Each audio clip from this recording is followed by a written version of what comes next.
fighter jets in Tainan. What's up guys, it's Annie and welcome back to my channel. If you haven't already, make sure to check out the part 1 of how to get your Taiwan passport. This is part 2, how to get your national without household registration passport, which is, by the way, the one that I think they recently announced. Jeremy Lin got it a couple months ago, and I'm not sure why it was such big news, but it was like all over the news and everyone was like, oh my god, Jeremy Lin got a Taiwan passport, and he announced that he's like from Taiwan, but I feel like everybody already knew he was Taiwanese, so anyways, I don't know. That's the one that he got. So that's what we're going to be talking about today. It's the national without household registration passport. That means you do not have household registration here in Taiwan, which means you don't have a permanent address. You don't live here permanently, but maybe somebody in your family, for example, a parent, does. It's actually really common for Taiwanese who live overseas, who maybe were born overseas and not in Taiwan, to get this passport, maybe because you know, they want to come in, especially like during COVID. Okay, so just to make it very clear, this is a national without household registration, which means that you do not have a ID number, ID card, you do not have health insurance or a health insurance card, you do not have the right to vote, you are not a citizen or resident, you do not have residency here in Taiwan. The only thing you are is a national, and you have a passport that allows you to enter and exit the country. Okay, so how do you get your national without household registration passport? You're going to need to fill out the application form, which is, you can find it online. It is in Chinese, so if you can't read Chinese, make sure to ask someone to help you. I think there is an online English version, so you can try that. But if you have any questions, just reach out to your local TECO or TECRO office. I'm sure they're getting a lot of different questions right now, especially during COVID, and everyone's trying to get this passport, so they probably have the best answers for you. You're also going to need 2 passport photos, so make sure that is taken within the last 6 months, so just go take a new one if you haven't already. And there are a lot of different rules and regulations for the passport. Like, for example, the size has to be 45 millimeters by 35 millimeters. You have to be on a white background. Your hair can't be covering your eyes. You need to show your ears. You need to smile without your teeth.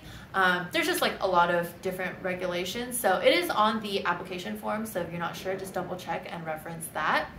And last but not least, you're going to need proof of Taiwanese nationality. So I feel like this is the one that confuses people the most, because especially if you don't have any documentation, you don't even have like an ID card or household registration or anything, you're just like, how do I prove Taiwanese nationality?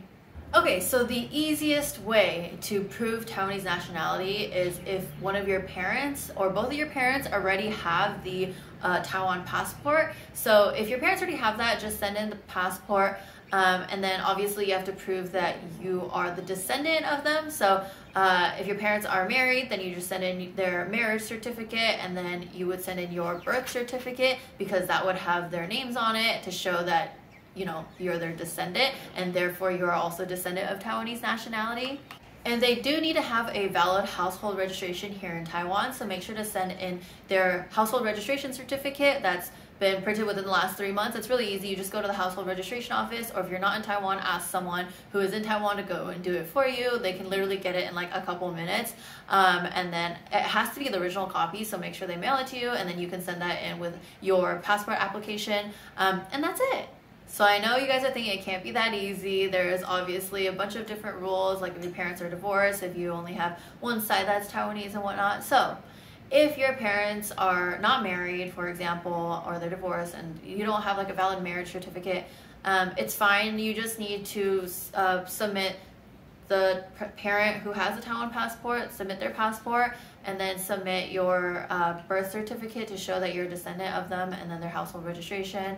If you only have one parent that's Taiwanese, if it's your father, then it's fine. You same thing, send in the passport and their household registration within the last 3 months, and then your birth certificate showing that, you know, you're the descendant of this person that has Taiwanese nationality. If it's your mom's side that is Taiwanese, as long as you're born after February 9th, 1980, so if you're under 40 years old, specifically after February 9th, 1980, then you're good. You can submit just your mom's passport, and they'll allow it. If you're born on February 9th, 1980 or before, unfortunately, if it's your mom's side that's Taiwanese, you do not qualify for a Taiwan passport. That's just how the law works. But if it's your dad's side, then you can get it at any age. Once you submit all the documentation to your local TECO or TECRO office, they tell you it usually takes like 4 to 6 weeks at the fastest. I think 8 weeks if it's like really backed up. I know when COVID first hit and they were only allowing Taiwan passports in and not any foreign passports, everyone was trying to get a passport and they were really backed up. And then some offices even had staff that got COVID, so then they shut down and had to reroute like all their applications to other offices. So it was just really crazy. But I think right now it's calmed down a little bit, especially now that they're allowing foreign passports that have valid visas to come in. So I feel like there's not as big of a rush to get a Taiwan passport. So if you're interested to get one, now is your chance. And last but not least, if you are under 20 years old, if you're applying for someone who is under 20 years old, you actually don't need to go through the whole like acquiring household registration process under a national without household registration passport. You actually can just get household registration through your parent or through your ancestors or whatnot, as long as you're under 20 years old. So lucky for you, because that is a huge, easy way out, especially if you're a female, you don't have to do conscription service, then you can get like your ID card and your health insurance and all that. You can even vote. But if you're a male and you purposely don't want to get the national with household registration passport, then you can just get the national without household registration. But I'm just saying, if you're under 20 years old and you're a female, I would suggest just to get the national with household registration passport, because you literally have nothing to lose and you have everything to gain. So yeah. Alright, so now how do you get into Taiwan once you get your Taiwan passport? So if you have a national with household registration passport, that's really easy. You can just come in and out of the country. It's like you're going home as you please. You just have to come in every 2 years at most, so you can hold on to your household registration. Otherwise, you will lose that. And for the nationals without household registration, because you do not have a permanent address here that you would be going home to, you do need to have an entry permit once you come into the country. So it's really easy. It's just like a 1-page application form. You just send it into your TECO office, and it takes like a couple days, 1 week max. And you send in your passport with the application, so that when you get your passport back, they have like it's like a sticker that they just stick into your passport, and it will tell you that you can enter the country, and you have 3 months to stay, so that's 90 days. So once you come in and you get close to your 90 days, you can actually go to the immigration office and ask for a one-time extension. They'll only extend it once. So that's actually what I did. When I was approaching my 90 days, I just went to the immigration office, and I filled out this like another 1-page application form saying like I want to stay with my family. It cost me like 300 NT, which is like less than 10 bucks. And they just gave me a stamp, and it gave me an extension for 90 days. And they specifically told me you only get 1 extension, so you do have to leave the country when you're approaching your second set of 90 days, so a total of 180 days. So once I am approaching my 180 days, I will let you know what the plan is. Originally I was planning just to go home, but I don't know, we'll see how COVID is. And I know after 180 days you can just like stay on a TARC, which is the Taiwan Area Residence Certificate.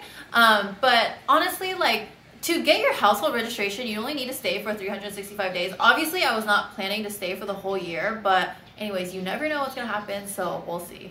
I'll keep you guys updated. If you guys have any questions, as usual, make sure to leave them in the comments down below. If you haven't already, make sure to subscribe and follow me on Instagram. If you know anyone, like your friends or family, who are interested in coming to Taiwan right now during COVID, or getting a Taiwan passport or not, make sure to share this video with them. I am so happy to see that I've been able to help so many people come. A lot of people have been thanking me, so thank you so much, everyone, for your support. Let me know if there's anything that you want to see specifically here in Taiwan. If you want me to check out some cool places, eat some awesome food, go meet some cool people, just leave them in the comments down below, message me on Instagram, and until next time, we'll see you later. Bye!